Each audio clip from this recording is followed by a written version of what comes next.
Hey guys, welcome back to the video. I'm Luke, an ACA qualified accountant, and in today's video we're going to introduce and discuss the FIFO inventory valuation method. FIFO can be used to calculate both cost of sales for the period as well as closing inventory that sits on the balance sheet. So in this video we'll introduce FIFO and we'll run through an example of how you can calculate closing inventory using the method. So you'll know exactly how to apply and what process methodology to use when you're faced with a FIFO exam question. So yeah, let's get into it.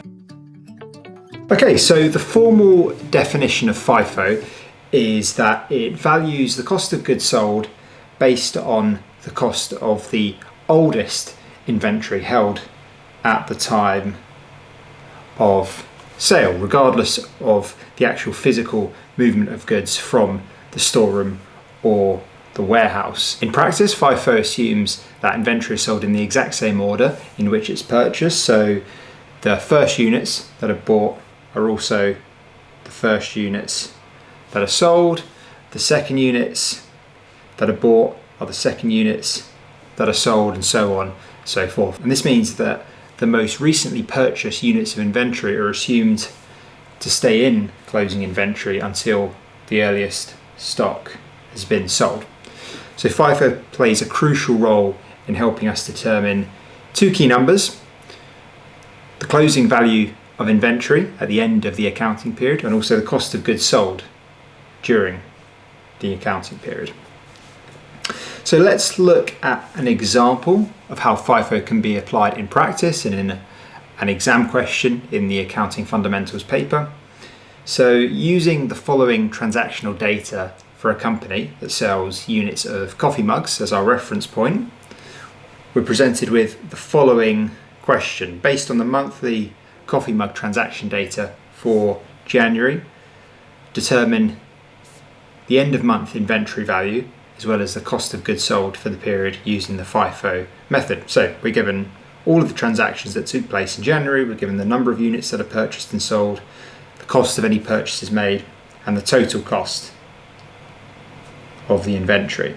So with all that information, we've been asked to calculate closing inventory and cost of sales for the period. So here's my advice: to attack FIFO questions in the multi-choice section of the Accounting Fundamentals exam, you have to set up a table like this to help determine the flow of units of inventory purchased and sold during the period. So we have the sales and purchase dates running along the rows in chronological order, and the respective costs per unit purchase running across the columns. That's exactly how I would set this up in your exam. The activity running across the rows and the purchase prices running across the columns. And what we're trying to achieve when producing this table is to determine how many units are still held in the storeroom at the end of the month on 31st of January and at what cost they were acquired at, because this is going to help us determine our closing inventory valuation under FIFO. So we have 100 coffee mugs in our inventory at the 1st of January, which were carried forward from the previous accounting period, and we can use the transactional data that we were provided on the previous slide to populate our coffee mugs purchased over the course of January. So our purchases evolved as follows. On the 7th of January, 300 coffee mugs were purchased at a cost of £5.35 per unit. So that's 300 additional units that came into the business.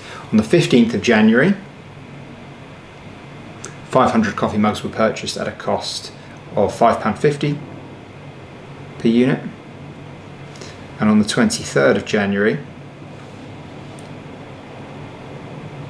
200 coffee mugs were purchased at a cost of £5.80 per unit. So we factored in all of our purchases.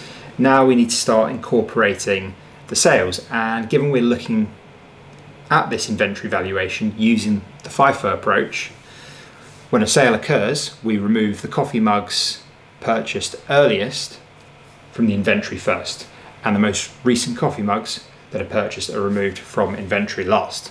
So if we begin with the 200 coffee mugs that were sold on the 9th of January, we can start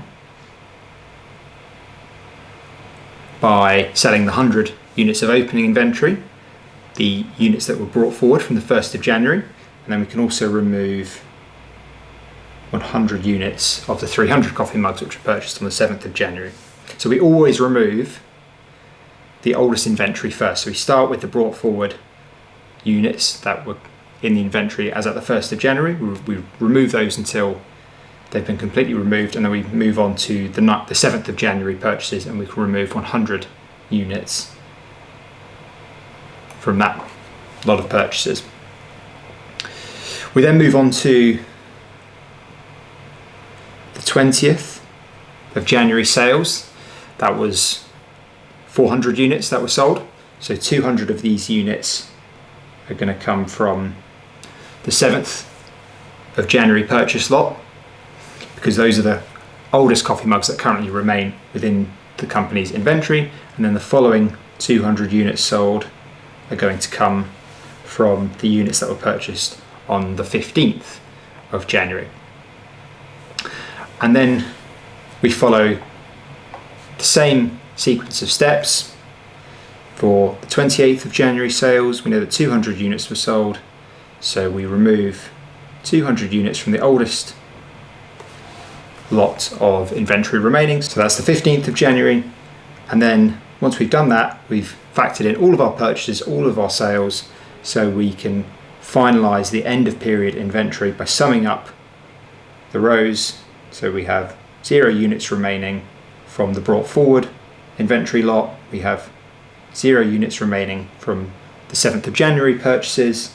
We have 100 units remaining from the 15th of January purchases, and we have the full 200 units remaining from the 23rd of January purchases. Cool, so that's what our finalised FIFO table looks like. We can calculate the closing inventory value now, as at the 31st of January, based on the cost of the 300 units that remain in our inventory. So our end of month inventory value is equal to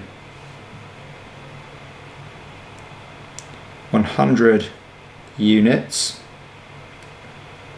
which were purchased at £5.50 per unit, plus 200 units which were purchased at £5.80 per unit.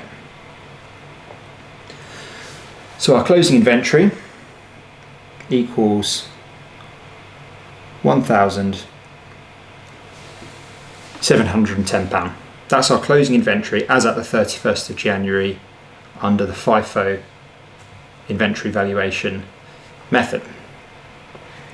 And what we can also do is determine the cost of sales for the month of January based on the number of units that were sold at their respective purchase prices. So we know that 100 of the brought forward units of inventory were sold. We know that 300 of the units that were purchased on the 7th of January at £5.35 were sold. And we know that 400 units of the 15th of January purchases, which were acquired at £5.50 per unit, were sold. So with that in mind, our cost of sales for the period is equal to 100 units times by £5 plus 300 units times by £5.35 plus 400 units times by £5.50. We sum that all up, our cost of sales for the period was £4,305. And one sense check we can do when we're undertaking FIFO valuation calculations is check that our closing inventory equals our opening inventory plus our purchases minus our cost of sales. So we know that our closing inventory is equal to £1,710. we know that our cost of sales is equal to £4,305. And we know that our opening inventory plus our purchases is equal to £6,015. Therefore, if we plug that in, we'll see that this relationship holds. So that's a useful check that you can do in your exam to make sure that your maths is done correctly. Cool, so that's everything I wanted to discuss in this video. That's FIFO in a nutshell.